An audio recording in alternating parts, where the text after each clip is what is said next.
love my 3-year-old. I really do. But it's not always butterfly and roses. Not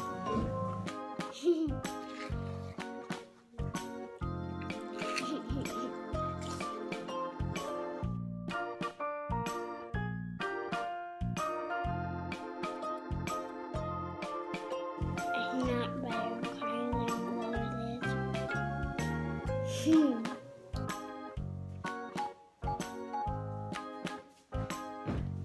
You might, because I do, ask yourself these 3 questions often while raising a toddler.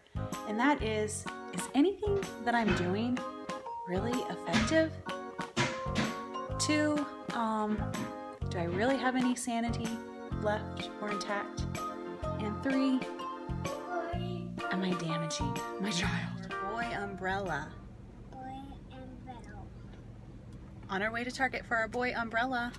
So this dude has 2 older sisters, so he often finds himself with a lot of girl stuff, hand-me-downs.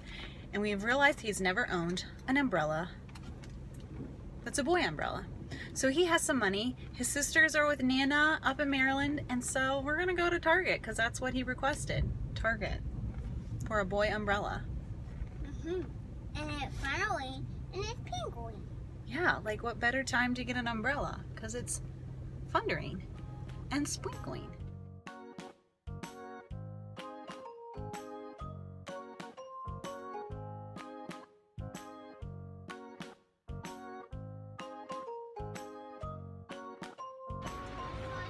So having an umbrella is a good thing, but we don't have that umbrella yet.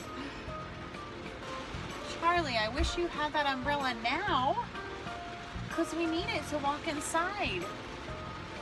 What are we gonna do?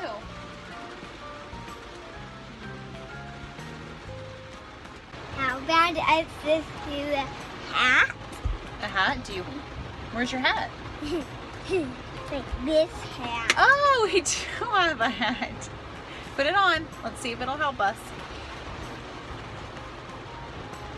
Like this, and All right, you don't have. we're ready to take on the rain. All right, I want to share 5 things. 5. There's probably more. Probably. Raising a toddler is not the easiest job in the world, but I want to share with you 5 things that could help you as you're parenting that I know that have helped me as I'm parenting. All right, parents, it is important that you see your toddler as a human being that has feelings, that have emotions, they have their own irritations and frustrations. You need to see them. I think that it is so easy to get caught up in all their physical demands. Turn this up. Hold on. Hopefully you can hear me through this rain because it is pouring.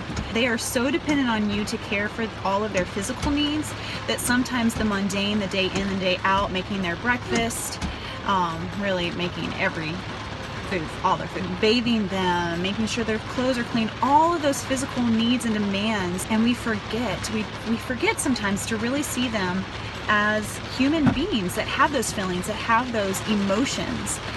We need to see them. So the rain let up just a little bit, so we ran in, and we didn't even get that wet.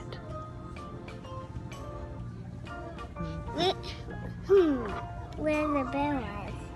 We can't find the umbrellas. No.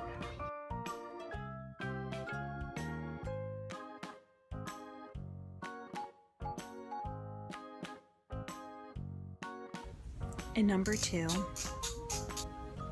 don't even try competing. Like,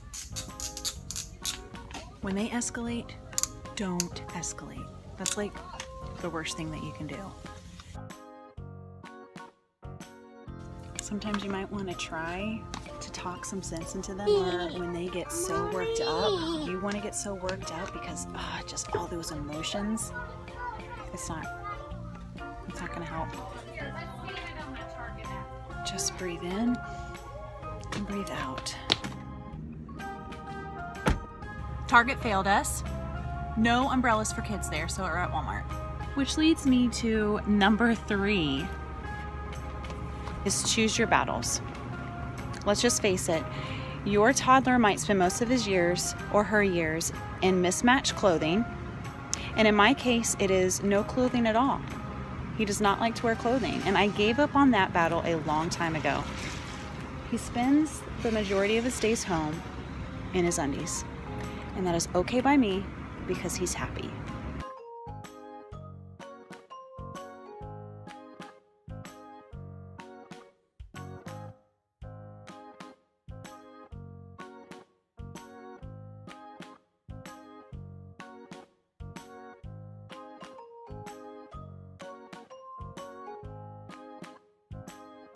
So apparently Walmart does not sell kid umbrellas either, just the massively large adult ones that cost like an arm and a leg. So this is where I'm choosing my battle. I said I'd get him a special little treat, which he chose chocolate milk, and we're gonna order his umbrella online and get exactly what he wants. It's a win-win.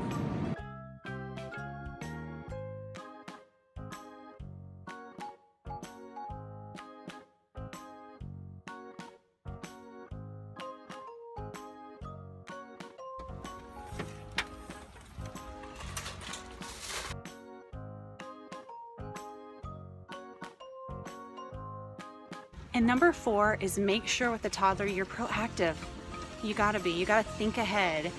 It takes time to kind of get to that point, but trust me, trial and error, and the more that you think ahead, the better off it'll be, because when toddlers are hungry or tired, they are little minions, little devil minions. Everything logical just goes out the window. I mean, really, what toddler is really logical or thinks logically? But when they're hungry or tired, it's even worse. So make sure you're packing snacks when you're going out somewhere. Make sure before you go you fed them. Don't go at their most tired times or nap time. And you know what?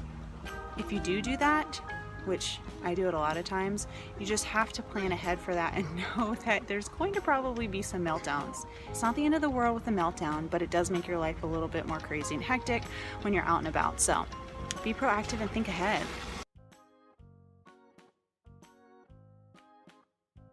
So we've made it back, complete with a pit stop on the side of the road, because you know, if you have toddlers, be prepared to make those sudden stops. Anywhere and everywhere, side of the road, whatever you got to do, because that's the life of the toddler.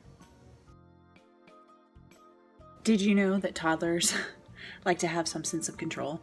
And going along with being proactive, that number 4 thing that I'm telling you about, allow them some sense of control. Give them choices.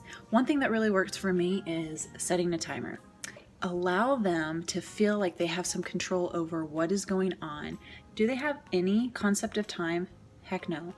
But when I use the timer, give them fair warning, something's getting ready to come up, like let's say they're working on an activity or watching a show or whatnot, I will set the timer and say you have X amount of time and then it's going to be over. Whatever you're doing is going to be over, or we have to go somewhere. It brings the freak out level down just a bit.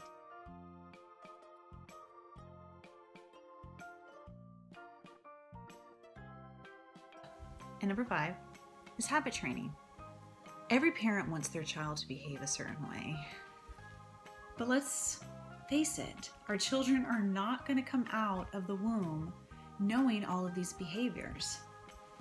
But don't you think there are times where you just assume that maybe your kid should know something, or expect them to know something, or expect them to behave in a certain way, and you never even taught them the behavior that you want? So when I talk about habit training, this is training them to display a certain habit, whatever behavior that is that you're talking about.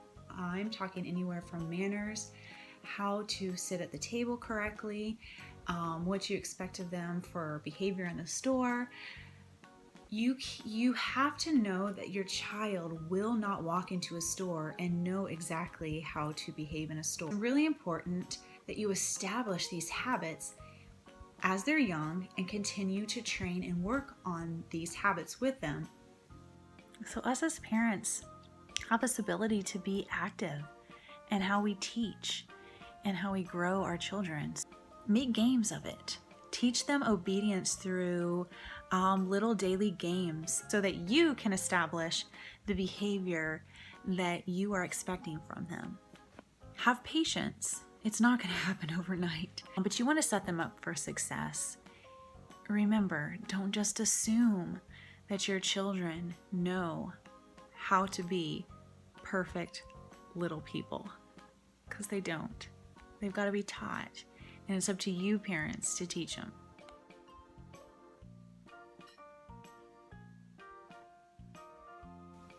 Parenting can be messy. Kind of like this big old frizz ball on top of my head. All right, thanks for watching. And I promise you, you are being effective. You still are pretty sane. And you're not damaging your kids. Maybe just your hair. All right, thanks for watching. And again, don't be afraid to keep it simple. And use some hair product, I guess. It could help.